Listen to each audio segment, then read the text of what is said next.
Why is my PS4 controller not charging?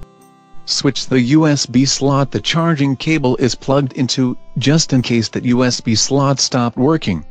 If the USB slot stopped working, the charging is the least of my concerns. So use a different USB cable to try to charge it. How often do those things really go out? It depends on the pets you have and how often they chew on wires. You should also make sure the connector is plugged in properly at both ends or else it won't charge. I put that in the category of common sense. Already did that. Does the cable light up when you're charging? If it is not lighting up, you can guess that either the connection to the port or the cable itself is the problem. What else could be the problem? Try charging it via the USB cable through your laptop computer, and if the cable won't light up, then you know it is the cable. As compared to the controller. Controllers can go kaput, so I can't rule that out completely. I'd also say try charging someone else's controller or your spare controller to see if it is the main console or the accessory that is the problem. I do not have a spare controller. This is exactly why you want a spare controller.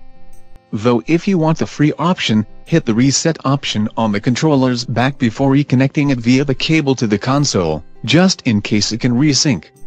The problem is recharging, not resyncing. Charging ports can break, especially if you pulled cables out. Occasionally, you might want to check to see if the cable port is flush on the console. I do not remember if it was Sony or Microsoft that had that problem.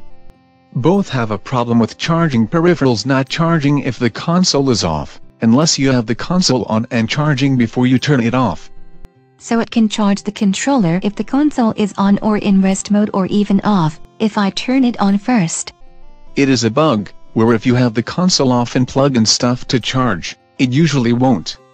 Then again, if the circuit breaker trips so the console has no power, it won't charge either. If that happened, nothing else on the wall would have power either.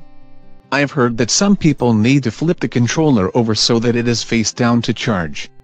It beats plugging and replugging everything to try to find a hardware combination that works. If you get bored, you can always try a reboot too.